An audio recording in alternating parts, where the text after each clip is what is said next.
medio del macizo colombiano se encuentra nuestro primer universo, nuestro hogar, que se funde en el tiempo para encontrarnos con la memoria de nuestro pueblo. Pitalito.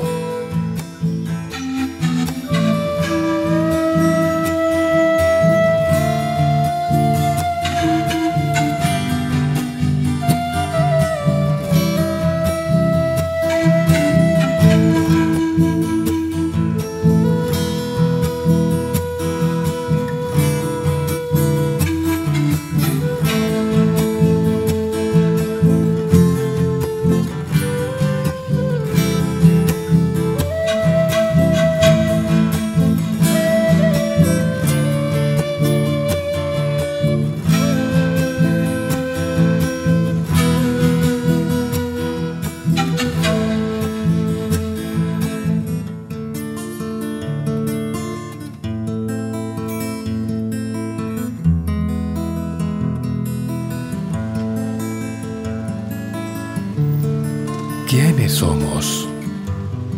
¿Cómo vivían nuestros abuelos? ¿Qué raíces y costumbres germinaron en este valle para ser lo que hoy somos?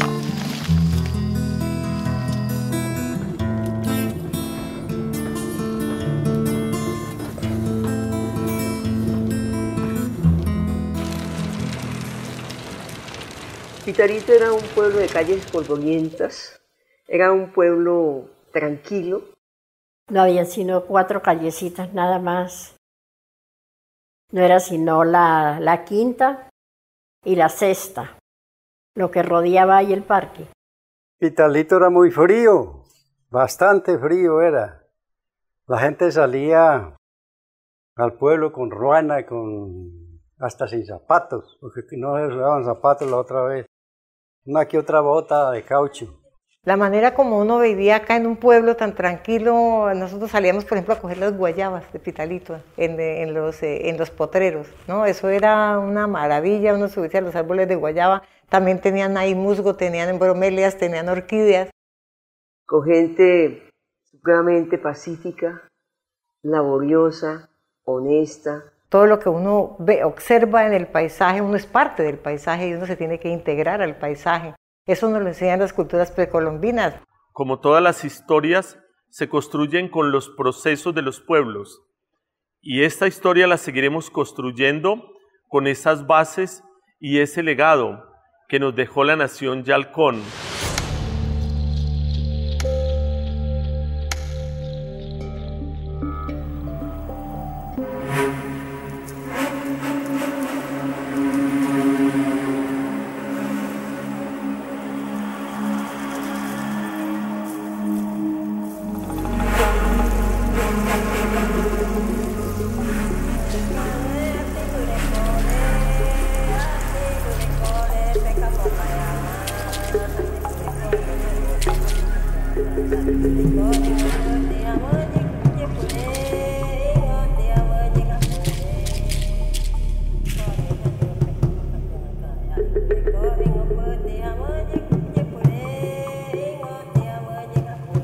A la llegada de los españoles, el territorio del sur del Huila y particularmente el Valle de Laboyos estaba densamente poblado por una poderosa nación, los yalcones, que tenían una organización política administrativa bien estructurada a través de grandes cacicazgos. Dentro de esos cacicazgos habían familias y tribus con diferentes nombres. Una de ellas que ha llegado hasta nuestros días es la tribu o el grupo humano de los Laboyos, que hace parte de la manera de identificarnos nosotros como la gente del territorio del sur del departamento del Huila en el Valle de Laboyos. La nación Yalcón va desapareciendo progresivamente. En una primera etapa, con la guerra que le generaron los conquistadores españoles en lo que se ha conocido como tierra arrasada, a tal punto que los españoles a los pocos indígenas que iban quedando les cambiaron sus costumbres, sus principios sus cosmovisiones, incluso hasta sus propios nombres. Pero en las venas de muchos de nosotros los habitantes de Laboyos, perfectamente puede continuar corriendo sangre de halcón, como igualmente corre sangre de los españoles.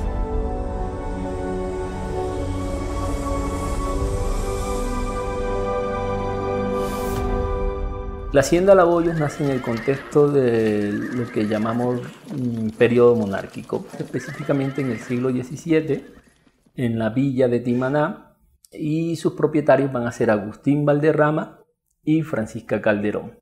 Su extensión la podemos ubicar hoy en lo que son los municipios de Pitalito, San José de Isnos y San Agustín. A raíz de la importancia tanto ganadera como agrícola que tenía la hacienda, lo que se solicita es un cura doctrinero para el territorio de lo que hoy es Pitalito, y ese cura va a ser Jacinto de Victoria. Él va a congregar sus almas en la capilla de Cerrillos y va a tratar de evangelizarlas.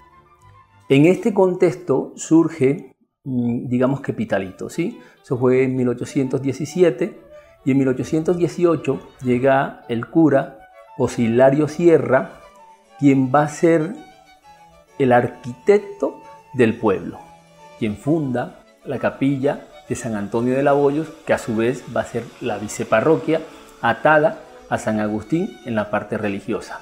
En este contexto de 1817-1818 es que emerge Pitalito, de una fundación espontánea, no oficial.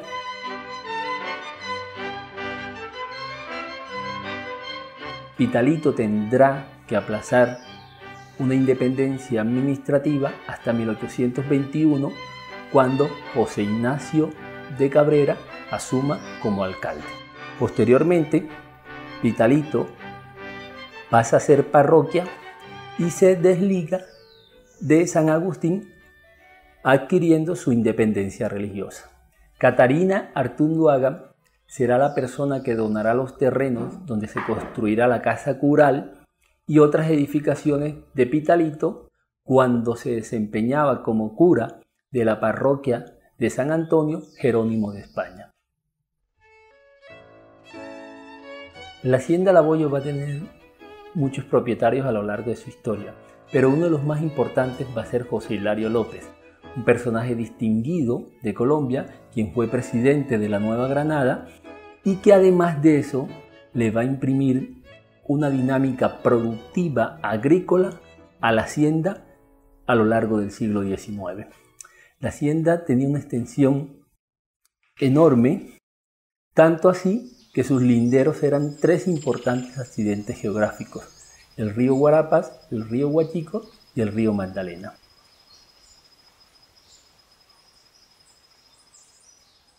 Y de ahí para adelante es que viene una época de furor y de desarrollo muy importante en la parte económica, en la parte de productividad de la hacienda, con la administración de la familia del general López. La empresa lorenzana se creó para potencializar la explotación de la hacienda de Laboyos, específicamente el añil, la quina y el caucho, que en su momento tenían mucha demanda en el exterior. Esto convirtió a Pitalito en un polo de atracción para la población de otras regiones, específicamente de Cauca y Nariño. Además de esto, en esta época, Pitalito comienza a liderar económicamente el sur del Huila, superando a poblaciones como Timaná y La Plata, que eran más antiguas que Pitalito. La explotación de estos productos se va a dejar de hacer por dos razones. La primera tiene que ver con la competencia internacional y la segunda con el boom del café, convirtiéndose el café en el principal producto de Colombia y de la hacienda de Laboyos.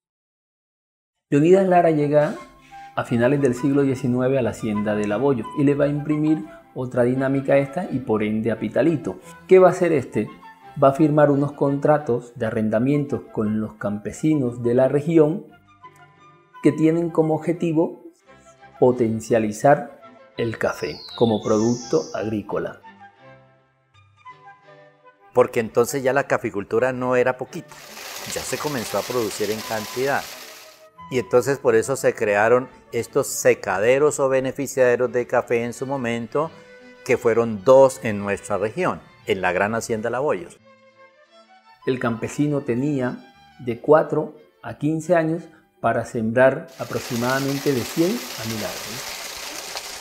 El fraccionamiento que se da a la hacienda por cuestión de la herencia que comienza a repartirse para cada uno de los familiares de la gran familia López. Van vendiendo o enajenando a otras personas de la región que van adquiriendo también ya su poder económico y van comprando esas fracciones. Hasta el punto que entonces se forman ya pequeñas haciendas.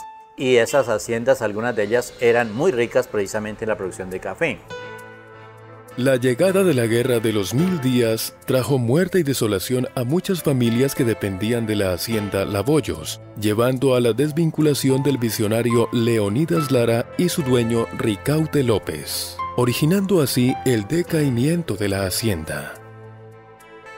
Digamos que estanca de alguna manera la productividad del café porque los trabajadores y los nuevos dueños de estas fincas realmente no pueden producir de la misma naturalidad que se venía haciendo por la persecución política que se dio en el momento.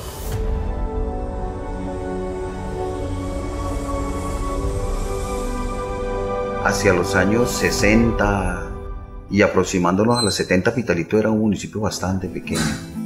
El contexto era muy pueblerino.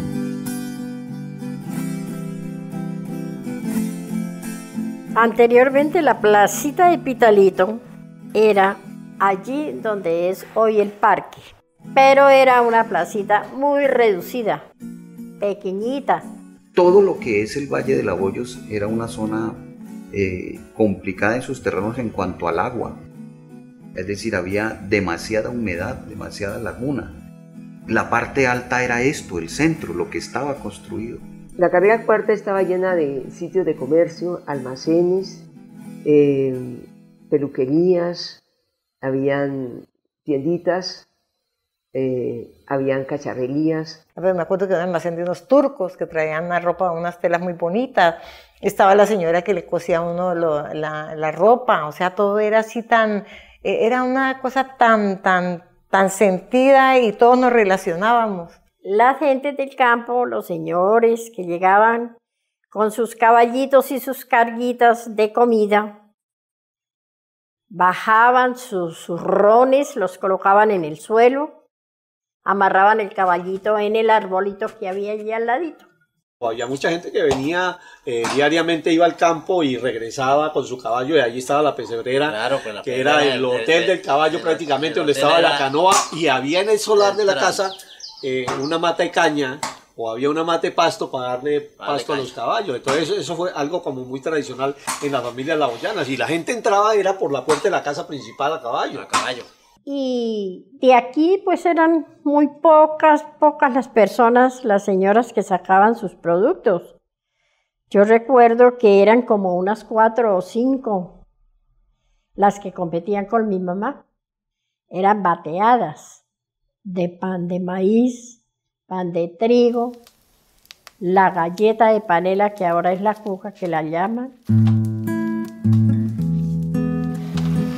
El pan convocaba a las familias y amigos quienes se reunían alrededor del horno de barro, esperando la primera tanda, para repartirla primero entre los niños con dulce de guayaba o café que hacían las abuelas. Nunca faltaba en el hogar la provisión bendita representada en una rosca de maíz, y siempre alcanzaba para todos.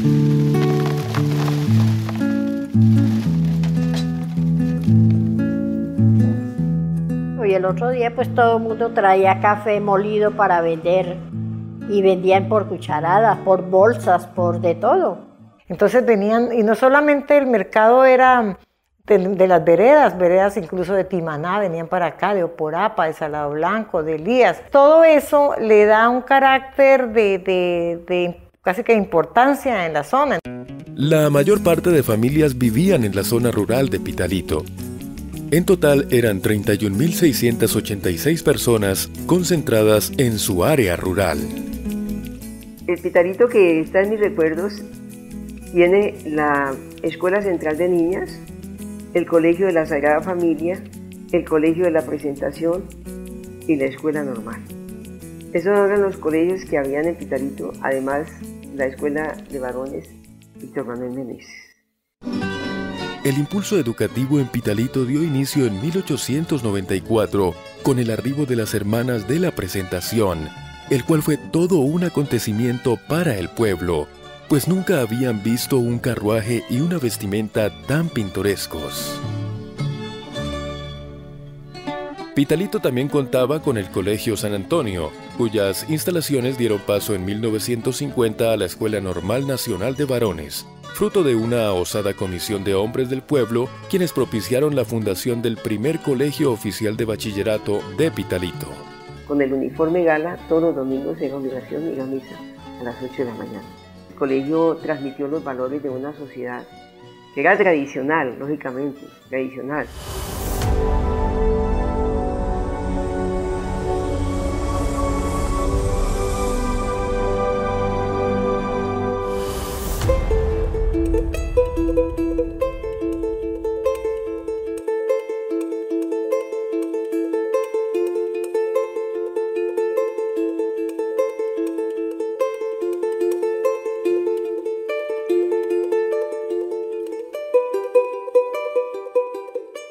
Yo entonces empecé a dar las clases ahí en la Escuela de Arte. Se interesaron muchas señoras de aquí de Pitalito que lo hacían no porque necesitaran de aprender cerámica como para una profesión, sino como hobby. Pero sí hubo quien se interesara como fuente de trabajo y entonces ahí empezó todo. Ahí empezó este proceso. El primer molde en yeso que se hizo en Pitalito se hizo en la Escuela de Artes aquí, que fue un busto de Lorenzo Cuellar, que lo hice desafortunadamente, lo quebraron pensando que era de bronce y lo robaron. Yo creo que mire, más gente aprendió con mamá, ¿no?, que con las clases que yo di en la escuela, que fue poco tiempo, no fueron sino como 3, 4 años, pero más la gente observaba a mamá. Algunas piezas de la abuela están basadas en temas religiosos. Otras narran la cotidianidad de la vida campesina y sus labores. Entre ellas, el trapiche o molienda y la escuela antigua. Y después ya seguí pues haciendo, después de que me fascinaba hacer el tejer en la casa, pequeñito como fuera, pero siempre, no ha pasado ningún año de mi vida que yo no haga tejer. Mamá nos hizo Dios de barro y entonces ahí esa fue la esencia de todo lo que hoy se permea aquí en el municipio de Pitalito a través de la cerámica, ¿no? Porque recordemos que la orquídea fue la primera medalla de oro que gana Pitalito, la ganó mamá. Sí, porque el concurso se llenó de muñecas vestidas de ñapanga, vestidas de la cumbia, de boyacenses, de traje huilense, de traje de todas las partes, de todas las regiones del país. Y como la muñeca no era para representar una región, sino a toda Colombia, por eso fue escogida especialmente esa. Entonces aquí eso es una cosa que todavía está la esencia de lo que mamá... Y todavía seguimos protagonizando lo que es la Navidad y el pesebre y todo en nuestras piezas de cerámica. Doña Aurita acunó en sus manos el barro como quien sostiene una criatura viva y llena de espíritu, heredando no solo a sus hijos el don del arte, también a muchos hombres y mujeres quienes vieron en la cerámica la forma de sostener a sus hogares, convirtiéndose en artesanos de la arcilla.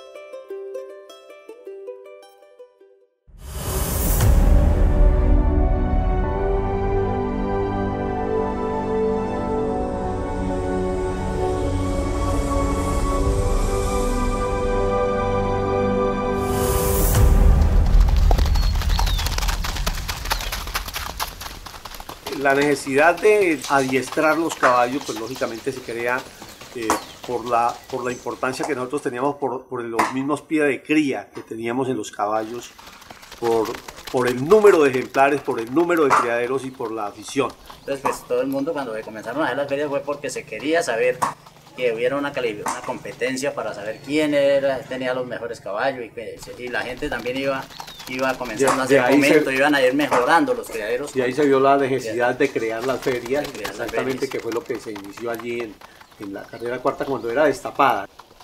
Fue así que, buscando el engrandecimiento de la caballada nacional y al organizar el gremio de caballistas, nace Azocala. En 1985 se asocian a Fedequinas, certificando la calidad de la exposición equina Grado A, que desde 1989 se convirtió en el evento más esperado por propios y visitantes, que incluía muestra artesanal y folclórica.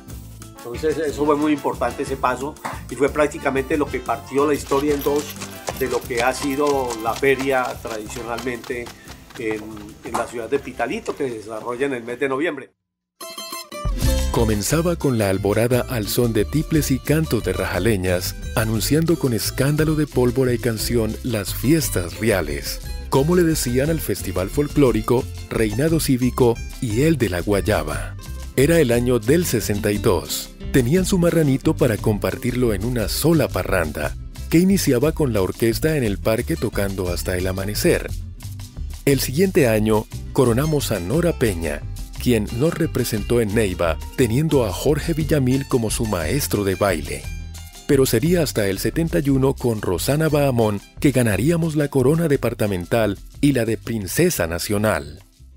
Y acá el San Pedro pues celebraba con mucho entusiasmo y era por barrios que se celebraba. De cabalgatas, cuando usted llegaba con su familia a una finca, y en esa finca le daban el bizcochuelo, le daban el traguito, le daban la mistela y el asado, y ahí estaban un rato y después iban a otra finca y se iban sumando, iban de finca en finca sumándose. Y las reinas eran reinas cívicas, que para recoger fondos para cosas de la región, del pueblo, que la iglesia, que bueno, el hospital, varias actividades. Entonces la que más plata recogiera era la reina que coronaban. El entusiasmo era muy grande, como le digo, porque era por barrio, entonces cada uno tenía su reina de su barrio, entonces así era más festejado el San Pedro. Y se bailaba en las calles, era en el parque principal, no había caseta, no había así, sino en el parque principal.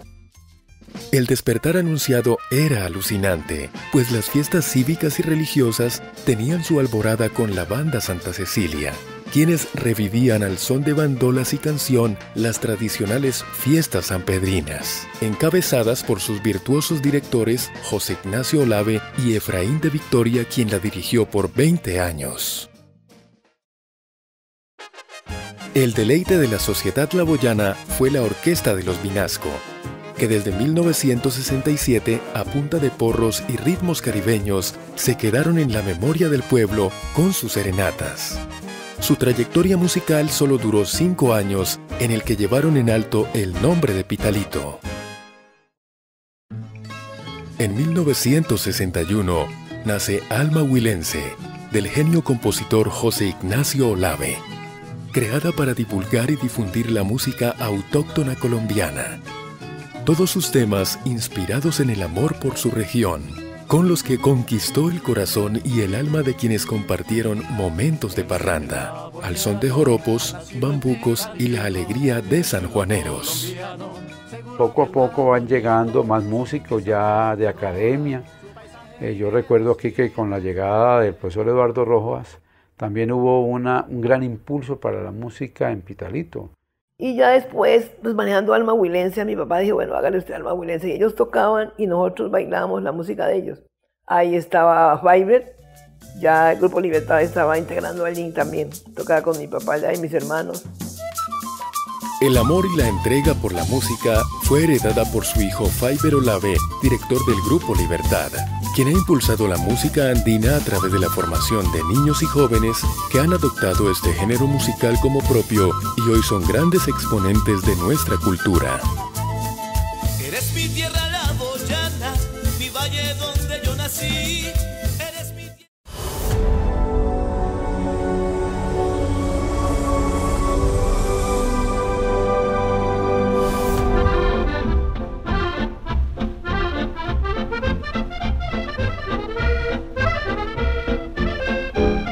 Radio Sur nace en 1963 como proyecto del médico Manuel Castro Tobar y su esposa Fanny, perfilando con sus contenidos las mentes y corazones de muchas generaciones de huilenses, quienes recordamos con nostalgia los programas del ayer. Como es el único medio que existe en esa época, entonces concita toda la atención. Es decir, casi que lo más importante que había en Pitalito era el alcalde, el cura párroco o la parroquia y la emisora.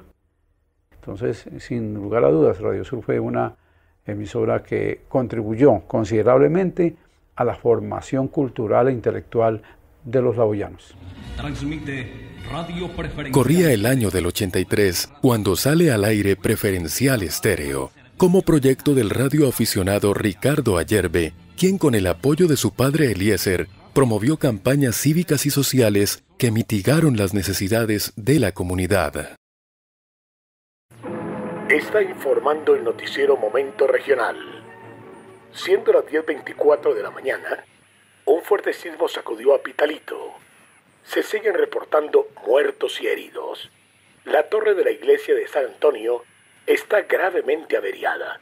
La escuela normal quedó totalmente destruida. Un doloroso suceso para los laboyanos. Cuando nos dimos cuenta de ese parque lleno de gente y temblando como un berraco, los árboles se unían, se sonaban cuando se unían y se abrían. Sentí que Pitalito se acababa, sentí que de pronto se habían podido matar mis hermanos, que estaban en la normal estudiando. Y yo que salgo del andén y un poco de tejas que se caía en un alar de la casa. Y cómo se cayó, el templo de San Antonio se desplomó, esa torre se la dio. Y miré también al cura, que era el padre monje, saltar con su sotana negra, huyendo pues de todo ese desastre que se nos venía encima, ¿no?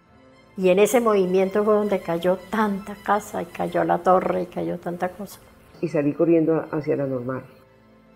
Y miré que se había desplomado también, y dije, se mataron mis hermanos. Pero a los 15 minutos ya sabíamos que ningún estudiante había perecido, que todos se habían salvado. Y pues nosotros no estábamos enseñados a ver una cosa de esas tan terrible, porque nunca volvió, es que no ha vuelto a ser un temblor así tan duro. Ese terremoto de 1967 cobró exactamente 10 vidas. Mira, que el terremoto del 67 se puede tomar como un punto de quiebre para Pitalito. A veces de los desastres naturales, si bien ocasionan pérdidas humanas, pero también se puede ver desde una parte de resignificarse urbanísticamente y desde el punto de vista poblacional.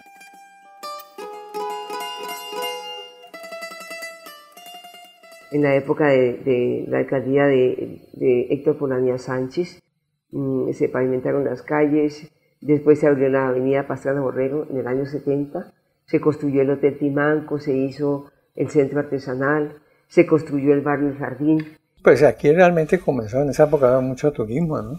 La gente comenzó a vender, a poner sus tiendas de artesanía. Y fue una etapa de mucha florescencia, ¿no? Por el interés de algunas personas en Pitalito y por Aura Muñoz de Vargas y con nosotros los hijos. Entonces las personas dijeron, no, en Pitalito hay que construir un centro artesanal. Y vieron que otras personas también están trabajando en eso y que también aquí no solo cerámica, porque de la parte alta de San Agustín y de Obando para allá traen muchos tejidos, ¿no? Porque pues ahí era donde se daban todos los oficios de las artes, como la artesanía, como la pintura, porque ahí hubo exposiciones de pintura también, se daban talleres de arte. Pero usted sabe que las cosas en manos, es decir, la mala administración acaba con todo. Y eso desafortunadamente malos administradores, y entonces eso se acabó. Pero sí realmente era importante para Pitalito, en lo comercial era muy importante. Con las vías nos empezó a llegar la gente del Putumayo, nos empezó a llegar la gente del Caquetá, y se empezaron a presionar grandes crecimientos poblacionales que demandaron vivienda. A la llegada de 1950, la población rural de Pitalito sobrepasaba la urbana, que era del 22%, cifra que creció significativamente en el transcurso del siglo XX. En el censo del 74 se da un crecimiento importante debido a la migración de personas atraídas por el territorio. En el desarrollo urbanístico de Pitalito son tres grandes núcleos. El núcleo central, que es el núcleo antiguo del pueblo, Cálamo, un sector muy importante y con una población bastante grande, y el oriente de Pitalito, que en estos momentos casi que yo diría supera cualquier expectativa de crecimiento en la ciudad. Entonces, en la medida que la población crece, crece la demanda de cupos estudiantiles. Y ya la normal no daba abasto. Entonces ya en 1970 se fundó el colegio departamental con trabajadores y maestros de Pitalito, ¿no? Se crea el Colegio Nacional en 1972. Se amplían las escuelas urbanas. A raíz del terremoto surge la Montessori, surge la Winnipeg. Pero además de eso, una oferta educativa importante a través de buenos colegios, a través de una educación que empezó a nutrirse de universidades que empezaron a llegar al municipio de Pitalito. Una de las obras que se realizó con grandes expectativas entre el pueblo laboyano fue la construcción del aeropuerto Contador, resultado de la fructífera gestión de las alcaldías de Héctor Polanía y Roberto Molina, quienes contribuyeron en gran manera al desarrollo comercial y turístico que ya se visionaba para Pitalito.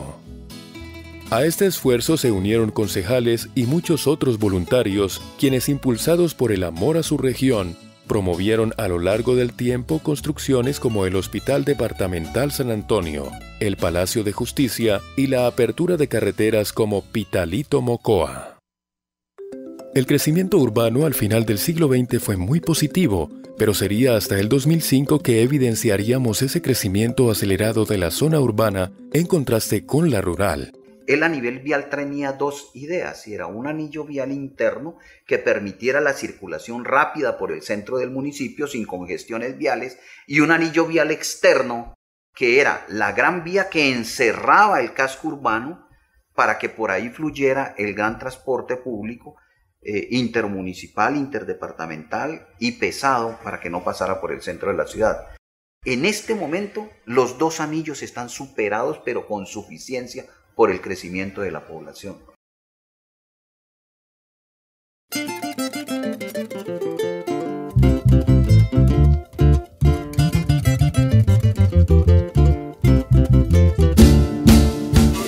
La dinámica artística que se ha generado en Pitalito ha sido un movimiento cultural constante, dado que el arte no le ha pertenecido a un tiempo, le ha pertenecido a muchas generaciones, quienes han construido una identidad cultural que ha trascendido fronteras.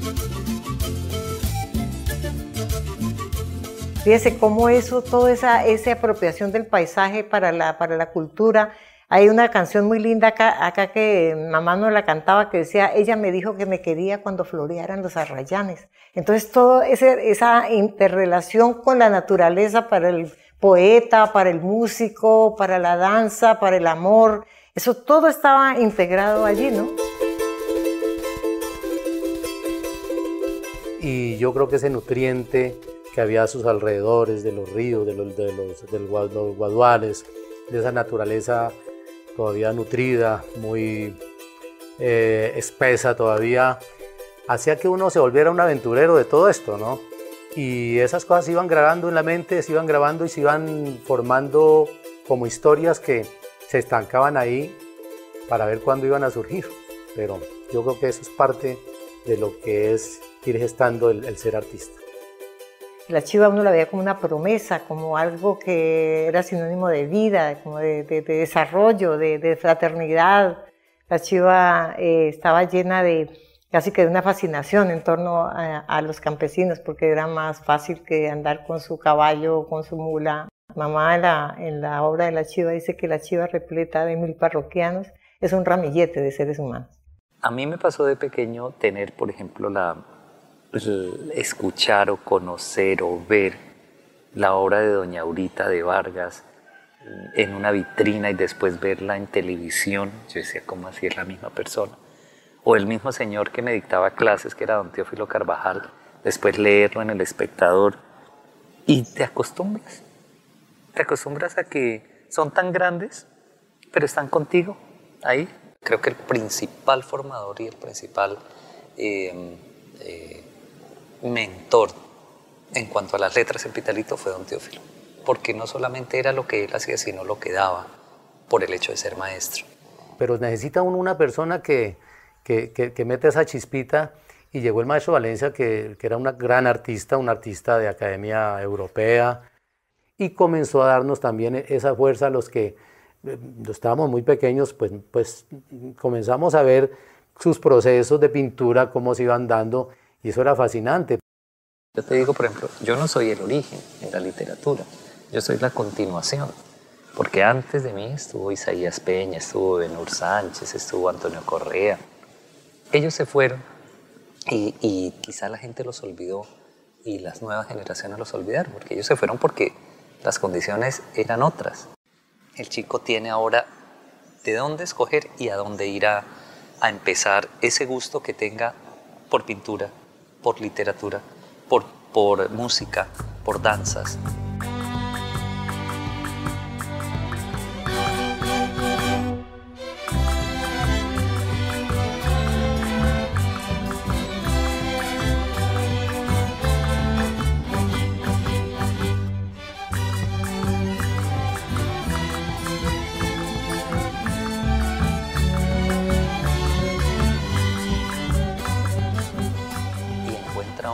Ejemplos de maestros haciendo cosas con los libros, leyendo. Esos niños como leen, como hablan. Claro, son niños de otra época, son niños de esta generación, de esta época. Pero si al lado tienen un buen maestro y ese maestro tiene herramientas como buenos libros, pues eso va a ser, no para que todos sean escritores y todo, no, pero sí para que sean lectores, para que sean críticos, para que en la universidad les vaya mejor. El motor está en esos maestros y Pitalito los tiene. Pitalito los tiene y te lo digo así con absoluta seguridad.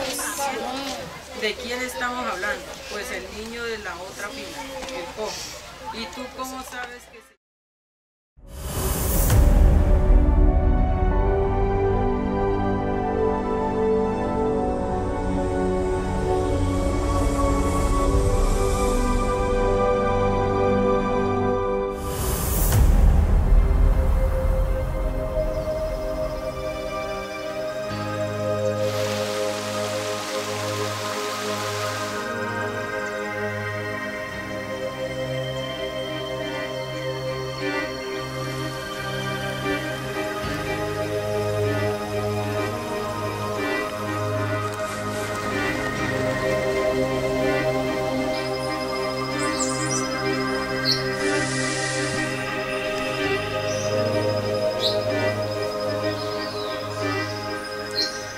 por haber tenido ese desarrollo en una laguna.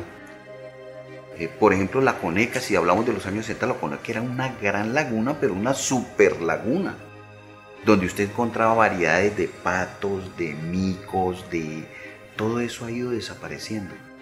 Y en parte porque se hizo también una cacería irresponsable y dañina. Cuando yo iba a recoger el maíz, el choclo, para hacer los envueltos que me habían mandado en la finca, cargaba la escopeta, ¿sí? Y saber de que cargaba la escopeta para cazar animales y ver a un animal tan grande allí alimentándose de maíz y que no era agresivo, fue difícil porque era, ¿le disparo o no le disparo, sí? Yo recuerdo que un orgullo de esa época de los cazadores que habían en Pitalito era tomarse una foto al pie del venado que habían acabado de cazar ahí.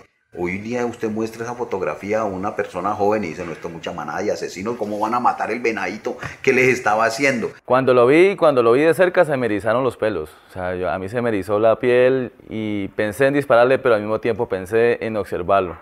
Y esa es una de las emociones más grandes, que si lo perseguí para cazarlo, tuve la oportunidad de observarlo y luego pasar a protegerlo. Pero ese ya es el cambio cultural que ha habido tan importante en eso. Por eso proyectos como el Corredor Ambiental, que es lo que une el macizo colombiano con la Cueva de los Guácharos, el Parque Natural de la Cueva de los Guácharos, todo lo que se está haciendo ahí en preservación del oso de anteojos, lo que se está haciendo de avistamientos de venado, de danta, todos son procesos importantes que se están haciendo y que hay que respaldarlo. Yo creo que a muy corto plazo en Pitalito y en el sur del Huila vamos a empezar a tener turismo de verdad, de naturaleza, de observación.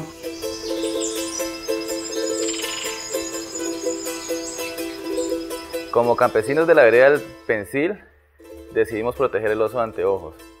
Es la especie más importante de Pitalito. Nos ha motivado a conservarlo, pensar en ecoturismo, articular a más campesinos a este proceso y formarnos en el nivel profesional, pensar en estudiar para buscar alternativas de conservación para la fauna y flora de Pitalito.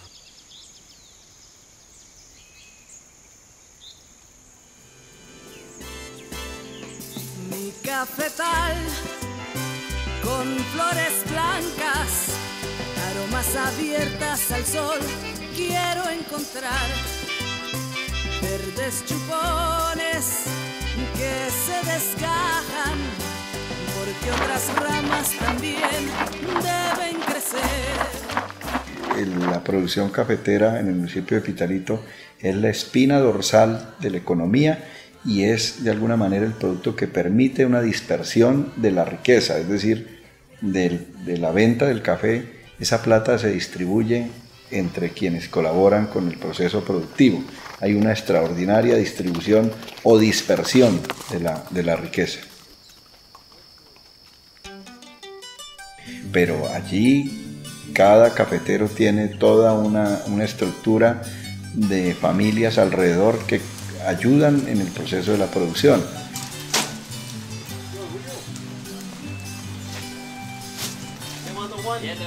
¿Qué tal? Bien, señor. ¿Todo bien, don Héctor?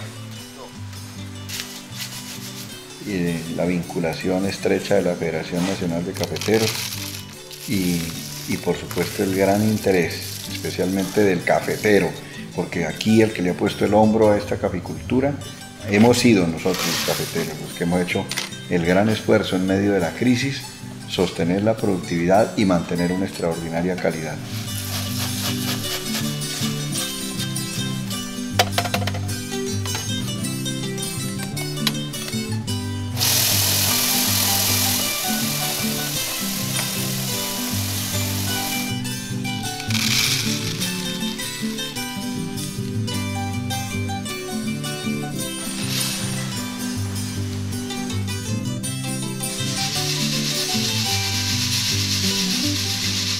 Porque una tasa de la excelencia no se conoce solamente aquí en Pitalito, una tasa de la excelencia se conoce a nivel nacional, a nivel regional, a nivel nacional y a nivel internacional.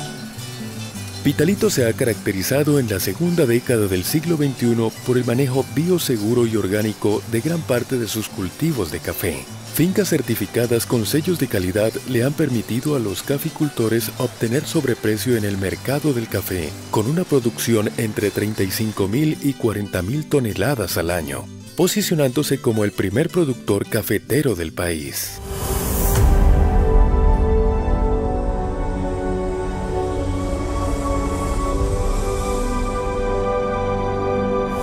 La primera gran cita con el deporte la vivimos con la Vuelta de la Juventud y el Festival Nacional de Marcha, donde grandes deportistas nacionales se codearon con nuestros marchistas. Desde el año 2000 marchamos al compás moderado y silencioso de nuestros atletas, quienes lo hicieron con el trajín de su rutina trazando la senda, donde hoy salen victoriosos ante el mundo nuestros jóvenes atletas. Que marcha en la posición de privilegio, lo toma José Luis Montaña Arévalo de Colombia. Pegado de su compañero de equipo, somos el campeón del mundo. Queda una vuelta para el final, vean ustedes el tiempo, la diferencia. Pueden hacer el blanco para Colombia, nos queda al menos 1 kilómetro. En el arrebalo, vamos por la gloria deportiva.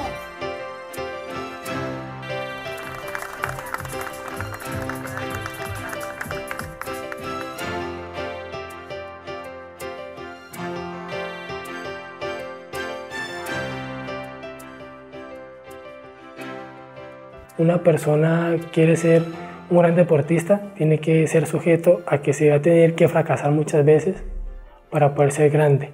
Y creo que Mis padres, pues he aprendido muchísimo de ellos porque ellos me han enseñado qué es lo que es disciplina, qué es lo que es trabajo, qué es lo que es levantarse a las madrugadas para ir a trabajar.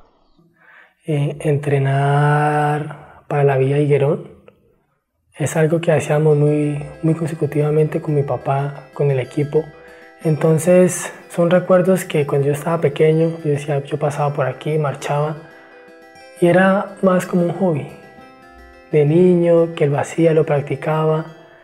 Entonces el ya estar grande y estar acá, creo que todo eso retroalimenta y enfoca muchísimo. Y recuerdo que Chilito decía, no, con Eider va a ser proyección, vamos a ganar muchos nacionales, no sé qué. Entonces todas esas palabras también le quedan a uno ahí metidas y uno dice, sí, hay que creer en uno. De tanto que tenía metido querer ir a unos Juegos Olímpicos o querer ir a Londres en realidad, a los Juegos Olímpicos. Yo dije en la entrevista, yo quiero clasificar a los Juegos Olímpicos de Londres, teniendo 15 años, haciendo 10 kilómetros, cuando apenas había quedado tercero en esa competencia. O sea, soñar tan grande cuando ni siquiera hacía la prueba. Pero simplemente estaba ahí y sabía que lo podía lograr de una u otra forma. Si voy a ganar el Mundial, me voy a convertir en el rey de Inglaterra. Y ahí fue donde le saqué la diferencia al ruso, y creo que fue gran parte de esos pensamientos que tuve ahí. Y ahí fue donde logré sacar la ventaja y logré ser el rey de Inglaterra. Bueno, es un sueño que teníamos con mi amigo Eider. ¿Por qué? Porque siempre decíamos, ¿cuándo otra vez una copa en Pitalito? Le habíamos muy lejos, porque eso fue hace 20 años y así hace 19 años que hubieron 2 copas aquí. Las trajo mi tío Pacho Soto y desde ese momento no habían más campeonatos aquí de marcha. Entonces hoy es realidad. Pues me sentí muy feliz al ver a mucha gente estar reunida en ese momento y ver la competencia tan emotivamente y yo sentir esa energía positiva y ese calor humano de toda la gente. Eso fue algo muy bonito.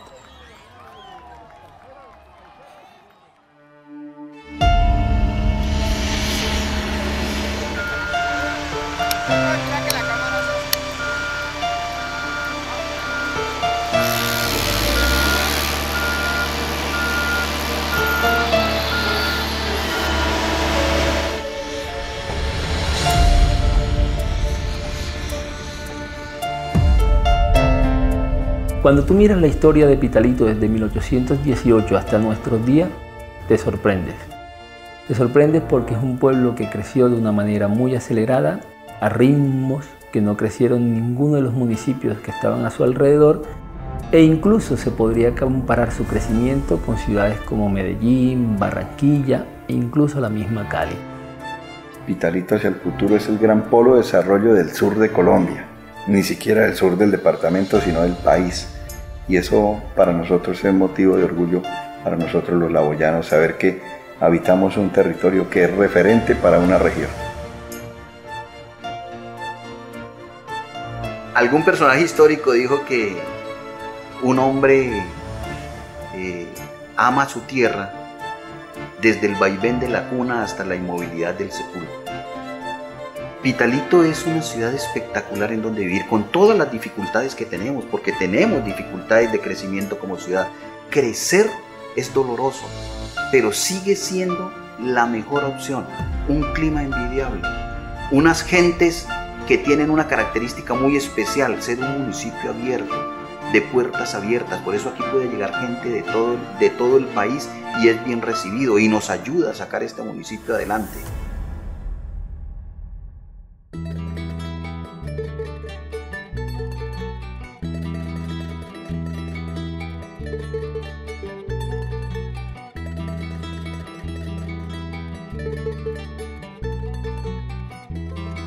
La magia cromática del paisaje laboyano nos recuerda que somos el macizo colombiano, que nuestras vidas están entretejidas al territorio, que este sea nuestro hogar. Es un privilegio del que debemos empoderarnos, que huele a café y a su gente, a la naturaleza del laboyano, visionario y poderoso por el arraigo a su tierra.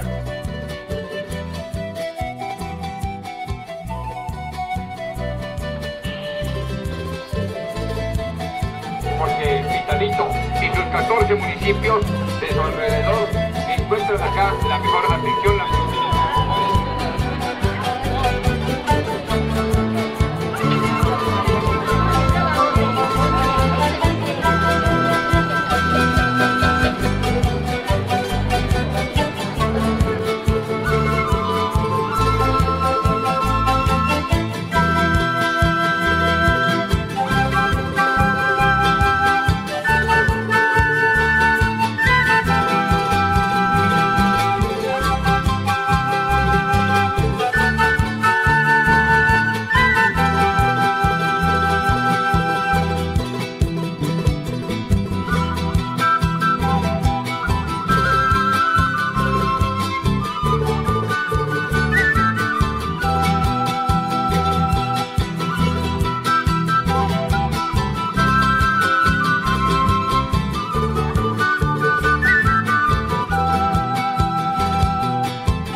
Recordando aquí el pasado, podríamos enloquecer, porque el pasado es ayer, que todos siguen soñando, sin querer envejecer.